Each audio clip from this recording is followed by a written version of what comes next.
So students, let's start a new topic today, which is very important in छोटा सा topic है, छोटे छोटे, उसके बाद हम स्टार्ट करने लग जाएंगे बड़े बड़े टॉपिक्स।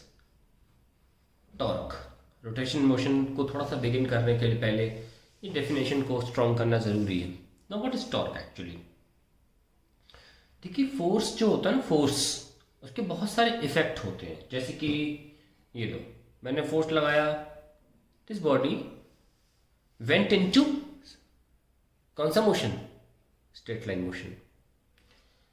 अब मैं एक जगह से, मैं इस बॉडी को क्या कर रहा हूं, रखा हुआ हूं और मैं इसको फोर्स लगाता हूं, तो ये लगाया फोर्स, कैसा मोशन हो रहा है? Rolling motion. रोल कर रही है ना बॉडी, रोल भी तो कर सकती है। और मान लीजिए ये रखा है, एक फोर्स का इफेक्ट होता है changing the shape of the body, है ना, ये भी होता है। लेकिन कई बार क्या होता है कि अगर आपने एक बॉडी को लिया और ने फोर्स लगाया ऐसे, ध्यान देखना, ऐसे मज़ा नहीं आ रहा ना, और मज़ा दिलाते।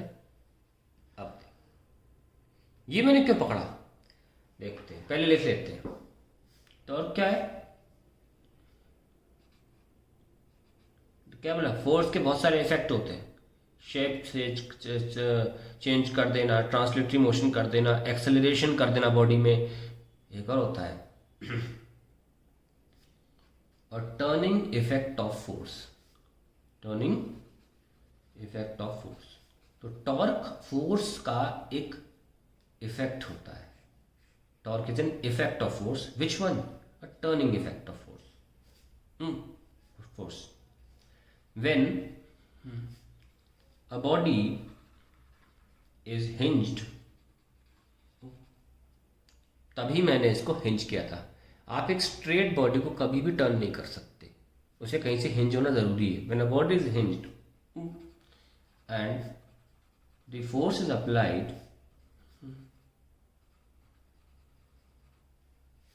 at a point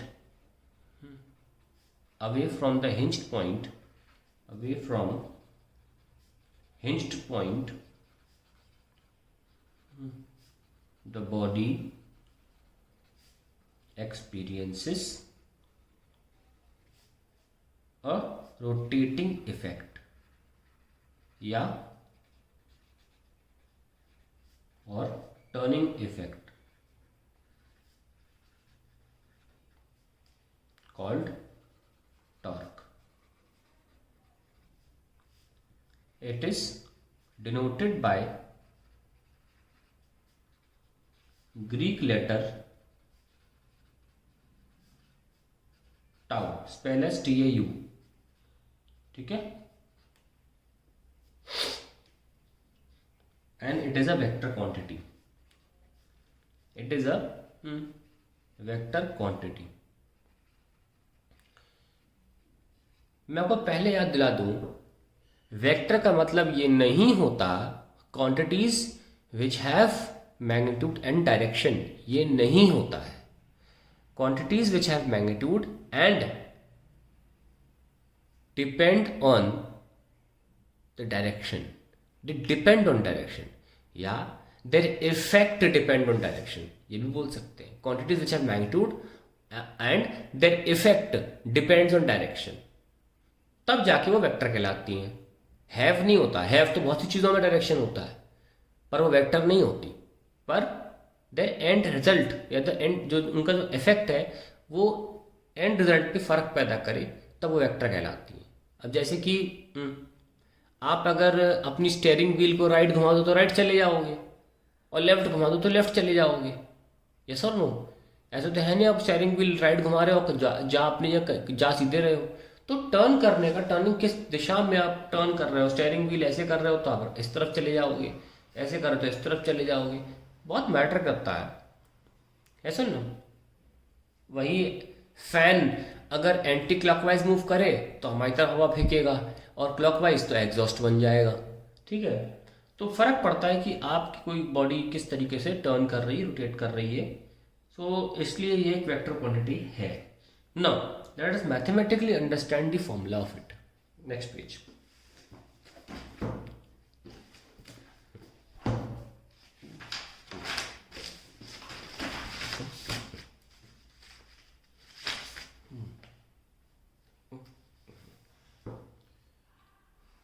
ये हमारा मान लीजिए एक जगह है by x plane, and suppose I have a body connected by some rod, ठीक है, of and the position of the object is r vector, और अब लेंथ को r मान सकते हो। अब मान लीजिए आपने इस दिशा में फोर्स लगाया, फोर्स की लाइन ऑफ एक्शन कहाँ है, इस दिशा में। आप चाहो तो खींच भी सकते हो, ये फोर्स की लाइन ऑफ एक्शन, इधर भी खींच सकते हो, बट डॉटेड बनाना, बोल्ड से इतने रीजन बना लो, ठीक है। ये आपका force of line of action of force है, जिस दिशा में, जिस लाइन पे आपको फोर्स लगता है। और ये जो है, जब आप ऐसे फोर्स लगाओगे तो इसके दो कंपोनेंट होंगे ना, इस थीटा एंगल पर। तो एक तो बिल्कुल along the length of the rod होगा, और एक उसके परपेंडिकुलर होगा। ये सब नो, एफ साइन थीटा और एफ कॉस थीटा। तो ये एफ कॉस थीटा क्या बोलते हैं, इसको बोलते हैं radial component, radial component of force. और एफ साइन थीटा क्या बोलते हैं, इसको बोलते हैं transverse component of force, transverse component of force. तो उसको रेडियल इसलिए बोला क्योंकि देखिए इस फोर्स की वजह से ये बॉल कहीं नहीं जाने वाली, क्योंकि ये इसी दिशा में है। मैं इसलिए भी नहीं कह रहा, मैं इसलिए भी नहीं कह रहा कि ये रॉड से बंधी, आपका वो रॉड कैसे लंबी हो जाएगी। मैं कह रहा हूं कि आप कुछ नहीं मान दो, मैं कह रहा हूं कि रोटेटिंग मोशन नहीं कर पाएगा ना ये फोर्स। अगर ये बॉडी किसी चीज से बंधी ना होती तो आप सीधे ले जाते ना इसको। लीनियर मोशन तो पढ़ना ही नहीं है ना हमें, लीनियर मोशन तो हमने कर लिया, हमें तो रोटेटिंग मोशन करना है। तो बताओ ये एफ कॉस थीटा किसी प्रकार का रोटेशन कर सकता है? नहीं कर सकता। लेकिन ये F sine theta properly rotation motion कर सकता है, ये सुनो ऐसे। और एफ साइन थीटा जो ट्रांसवर्स कंपोनेंट है वो प्योरली रोटेटिंग मोशन में काम आ रहा है, वो किसी प्रकार का लीनियर मोशन नहीं कराएगा। अगर बॉडी फ्री भी है, अगर बॉडी फ्री भी है तो एफ साइन थीटा किसी प्रकार के लीनियर मोशन में इन्वॉल्व नहीं होता। यानी क्या सीखा हमने, ये सीखा that we see that the f sin theta, that is f as a t, which is the transverse component, transverse component of applied force is sole responsible, अकेला responsible for body to undergo revolving और rotating motion। ये बहुत important point है। तो अब ये force जो है वो टर्निंग इफेक्ट देगा, hence it is F sine theta which gives the turning effect, turning effect. तो हमने देखा कि टर्निंग इफेक्ट जो है वो एफ साइन थीटा को प्रोपोर्शनल है। पर हमने ये भी देखा कि अगर हम फोर्स को फिक्स रखें और अपनी रॉड को छोटा कर दें, हम अगर उस फोर्स को फिक्स रखें और इसी चीज को, बिल्कुल इसी चीज को और सब कुछ सेम रखें अगर, और इसका जो रॉड का मास है वो नेग्लिजेंट मान लें, कहीं आप ये कहो कि चलिए छोटी लंबी थी, छोटी हो गई, मास कम हो गया, ऐसा नहीं है। चौथा नेग्लिजेंट छोड़ो, आप बिल्कुल सेम मास ले लो, छोटी है तो थोड़ा मास ऐड कर लो, थोड़ा सा आटा चिपका दो, ठीक है। तो आप ये देखिए कि एफ साइन थीटा रखा तो वी रियलाइज दैट कि जब हमने रॉड लंबी करी थी सेम फोर्स पे हमें ज़्यादा टर्निंग इफेक्ट मिला, और जब हमने रॉड को छोटा कर दिया तो उसी फोर्स पर हमको इफेक्ट मिला कम। या यूँ कहिए कि जब हमने रॉड पर फोर्स लगाया और हमने उसको यहाँ से पुश किया बजाय कि यहाँ से, हमने उसी फोर्स से यहाँ पे अगर बल लगाया, देखो अगर आप इस रॉड का मास इस रॉड का मास सेम कर दो तो ध्यान रखना।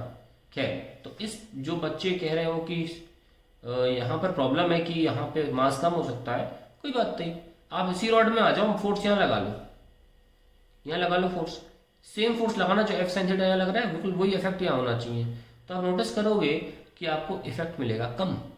तो हमने ये भी नोटिस किया कि दूरी जो है, जो लेंथ ऑफ द रॉड है, वो कहाँ पे फोर्स लगाया जा रहा है उस पर भी डिपेंड करता है। यानी कि कह सकते हैं कि प्रोपोर्शनल टू, ज़्यादा तो ज़्यादा टर्निंग इफेक्ट मिलेगा, और अपने कम दूरी पे लगाए तो कम टर्निंग इफेक्ट मिलेगा। अभी भी कह सकते हैं position of the point of application of transverse force. ठीक है, तो अब इसको अगले पन्ने पर देखते हैं। फाइनली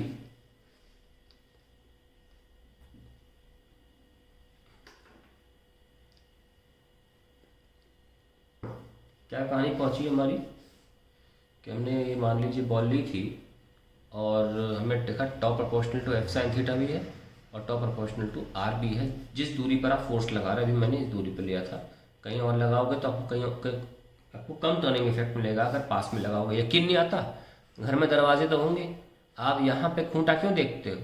ताकि आपको कम फोर्स से दरवाज़ा बंद करने को मिल जाए। आप यहाँ खूंटा देखते हो बिल्कुल कोने पे, तो बंद ही नहीं होगा। यहाँ देखते हो, बिल्कुल नहीं होगा। यहीं क्यों होता है? सबसे कोने में, क्योंकि यहाँ कम फोर्स के साथ ज़्यादा टर्निंग इफेक्ट मिलता है। छोड़ दिया, चले आए। चलिए, torque is equals to r F sine theta.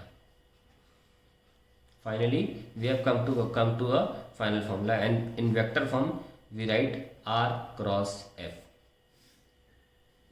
ठीक है, now see let's take a cap of bottle. मैं टॉप व्यू दिखा रहा हूँ। ठीक है, कैसे लगाना है नोटिस करिए। आप अपने उंगलियों से जब बॉटल खोलते हो तो एक फोर्स ऐसे लगाते हो और एक फोर्स ऐसे लगाते हो, है ना? लगाते हो ऐसे। आप इन दो फोर्स को छोड़ो, आप एक फोर्स के ऊपर ध्यान रखो। ये आपका फोर्स है और ये क्या है? Point about which body is rotating, point about which body is rotating. और डिस्टेंस वहाँ से लेते हैं, ये डिस्टेंस है। ध्यान से सुनना मेरी बात, बार बार नहीं बोलूँगा क्योंकि आपको प्रॉब्लम होगी फिर।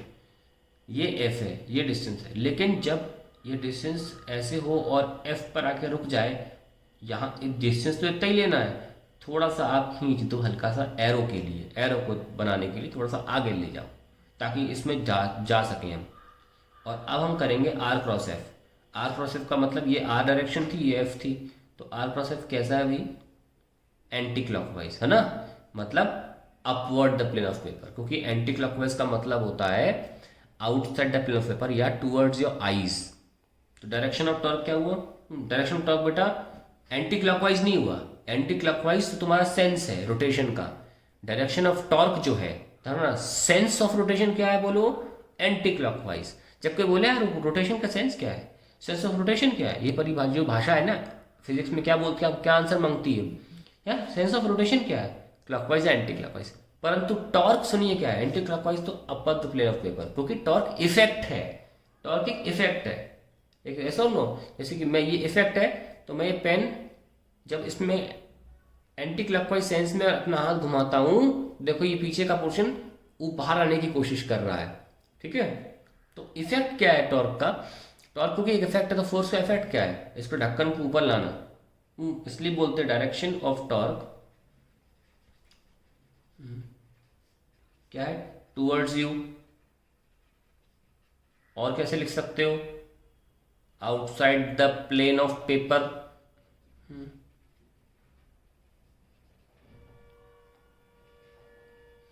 प्लेन ऑफ पेपर या अपवर्ड्स, जैसे ही परिभाषा हो वैसे लिख सकते हो।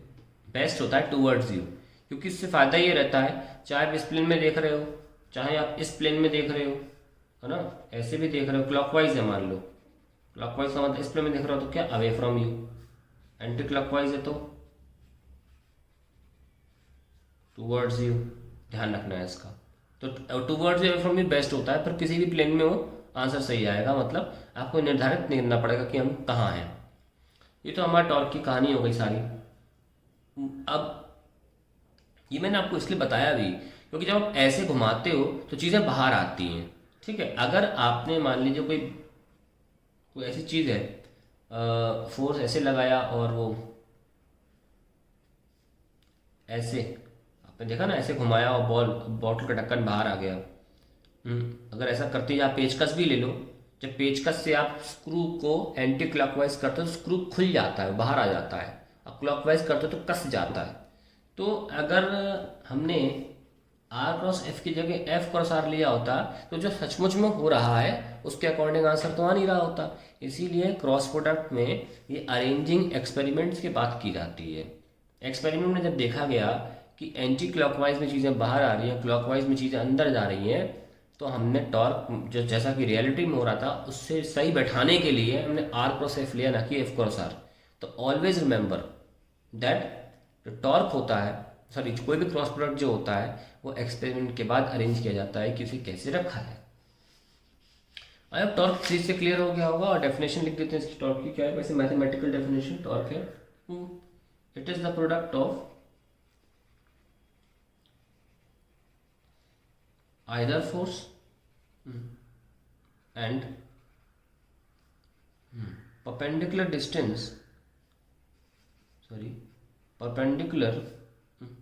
distance of either force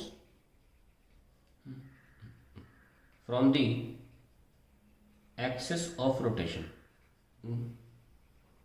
axis of rotation or point of rotation।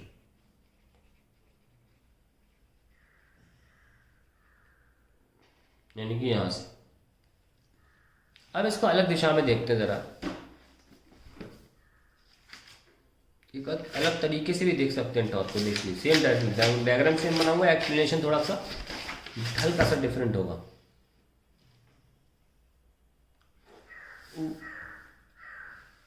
ये लीजिए आपका वाई एक्स प्लेन है ऐसे, और बॉडी रोटेट करना चाहती है। ये आपने फोर्स लगाया एफ, और ये आर है। ज़रा एफ की लाइन ऑफ एक्शन को नीचे लेकर आओ,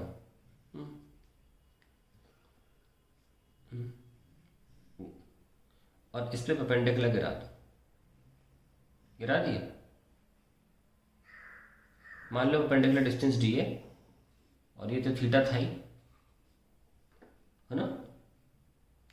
जरा आपने जो फॉर्मूला निकाला है आर एफ साइन थीटा, उसको लिख लेते हैं। आप बताइए डी की वैल्यू कितनी, ये आर है ये डी है, साइन थीटा लगाओ कितना आ रहा है। Sine theta is perpendicular upon hypotenuse, so D की value I R sine theta. तो we can replace here tau is equals to F D, है ना। क्या परिभाषा हुई, torque is defined as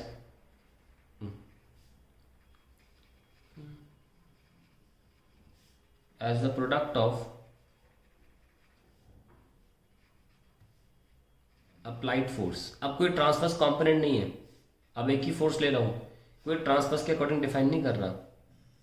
applied force and the perpendicular distance of the between the line of action of force, line of action ये ना, line of action of force and point of rotation and point of rotation। तो ये आपका torque समझ में आ गया होगा आपको, इस तरीके से भी इंपॉर्टेंट होता है, ठीक है ना। So now we can go on to moment of inertia.